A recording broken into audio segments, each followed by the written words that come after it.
Hello everyone. Yeah, I was sitting around at my couch for a while and suddenly thought, oh yeah, I have a video account on YouTube and I haven't updated for a while. So instead of just going through it one by one, actually do a video to actually try to catch up, I might as well just show you everything in one go. Now, anyone remember this thing? Probably not because I think I built this thing before I actually started a YouTube account. This or somewhere right at the beginning of my YouTube account. This is the Kotobukiya Ikuruga from the game Ikuruga. Yes, I think I've done a video of this. So this is Ikuruga, and here is Shirasagi. Now Shirasagi is a concept art on in the Ikuruga game.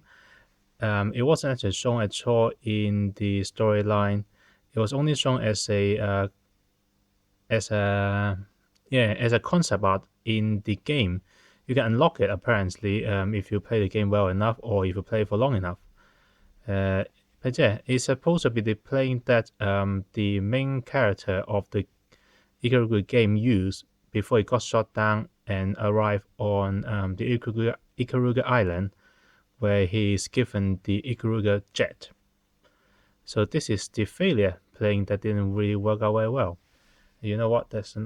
Yeah, in terms of size, it's pretty similar. But yeah, let's take Ikuruga away and talk about Shirasagi. So you know what? Let's take him off the stand.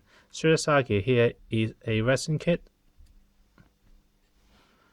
So you can see that it's a little bit simpler because it's a resin kit and it's not done particularly detailed.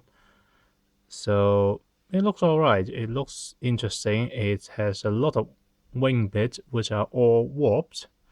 So I actually have arranged them from the flattest to the curviest on both sides to actually try to compensate for it. The underside, there's not a lot of detail to start off with. There are bits and pieces that's actually stuck on to actually make it a bit more interesting, including the two extra thrusters on the inside, because this plane originally only have one thrusters, and there was a giant big gap in there, which doesn't look quite nice. Those two suspensions weren't there to begin with, those two.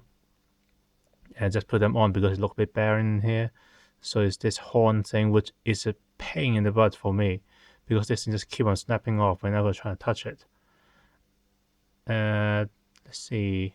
The plane originally, Shirasagi originally designed to be movable. You can see that there's actually hinges in here and hinges on every single one of these. Yeah, not a great idea, especially on the wrestling kit, because they just flop about, so I end up sticking all of them.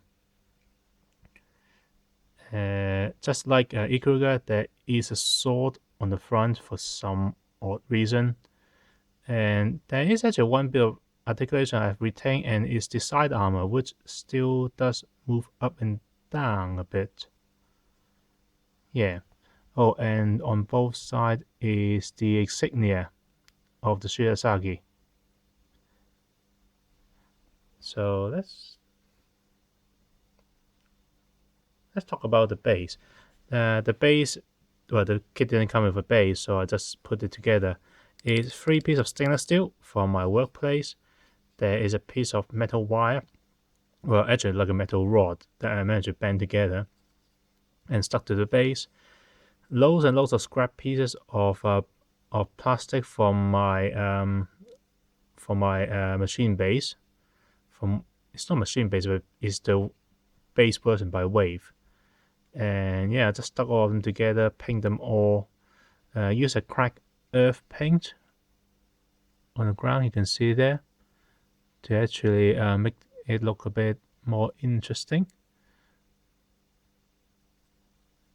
And another piece from a base to and then paint it up with crack paint and then paint it over to make it look like a piece of concrete with a stainless steel struck support sticking through it. Yeah, and a lot of weathering, a lot of rust, a lot of special effect on it, and it looked pretty good. Just a quick look.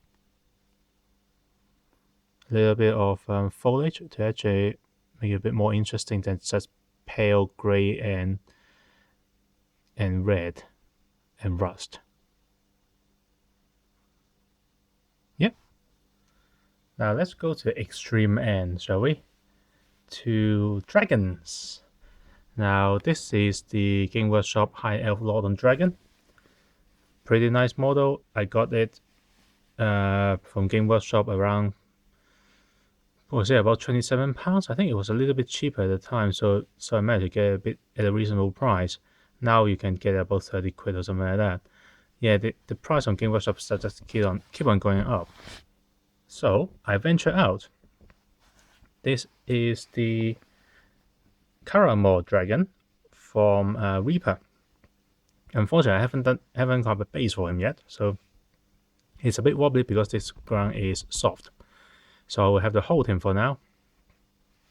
But yeah, much smaller, of course. So you can see that this is a much smaller model, but it's completely metal and it's very heavy. So you know what? I need to move this away. So the Caramel Dragon looks pretty nice. You can see that the tail is actually touching the ground. I have painted it in the very traditional red and yellow belly because I have no idea what color it is. The box gave me a color of mainly gray and blue. I thought it's a bit bland. So it's more like a sample color, but I have no idea whether the Caramel Guardian Dragon actually comes from anywhere.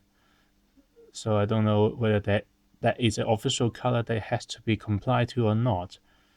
So yeah, I just use whatever color I want. Being metal is really heavy, and the joint wasn't formed very well from the original metal. So you can see that there are you can see that there are joints gap problem here. I'm trying to fill it with filler, but even with a filler, it's very difficult to reproduce the bumpiness of the skin. Trying to use the file and a knife to just scorch some mark on there to blend it out, but it just didn't work. It works slightly better somewhere else. Slightly better here. You see a big chunk there, but the rest of them are the joints, and you cannot really see them anywhere else. Yeah, it's a little bit obvious here as well. The neck, that is actually part of the joint, but to be honest, the whole thing from here down all the way down to here are the joints. But other than that bit, everything else is actually hidden rather well. It looks reasonable. It looks a little bit like a fold on the skin instead of just a obvious joint. And this side is perfect. I couldn't actually tell where the joint is anymore. I'm very impressed by what I've done on this side. And the dragon head looks pretty nice. That line, I can't do anything about it because I keep the head off the upper jaw of the lower jaw so that I can actually paint the inside before I have to stick them back together, and I don't really want to ruin it by putting more filler on. Yeah, the wings are pretty good. I could have done better. I could have made it more like a leather effect, and at the moment it looks a bit like cloth.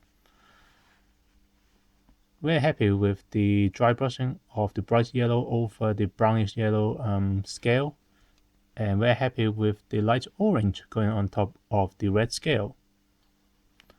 Overall, it looks pretty good, and the purple tongue and blue eye, I think it just looks really stand out, so I'm really happy with it.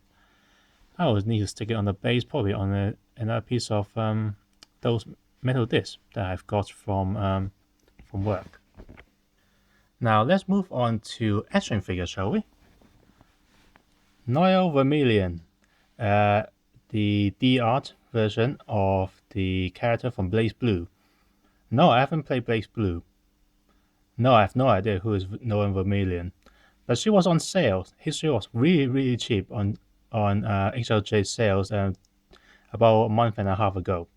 If you didn't buy it, Shame on you. Power core combiner, can't remember his name.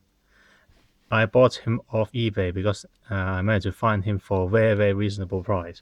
But around him is the Iron Army. Not Iron Factory, Iron Army. It is the TFC solution for the power core combiners limbot being drones and non-transformable.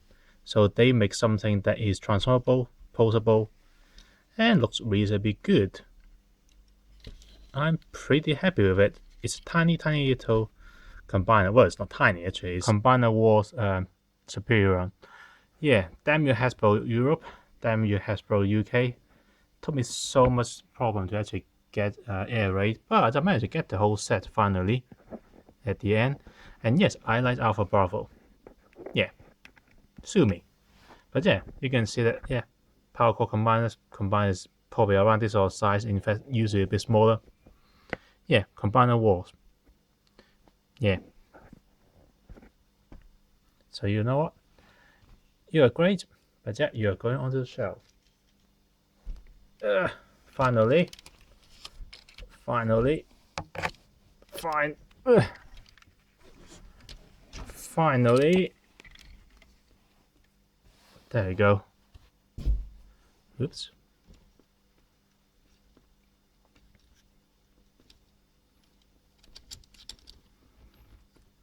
The TFC Prometheus. Oh dear. Yes, it's Prometheus. One thing first, Prometheus look much better than what people suggest and what people thought initially. It looks brilliant from in real life. Yeah, even this blue piece on the back, this blue piece look fine actually in real life.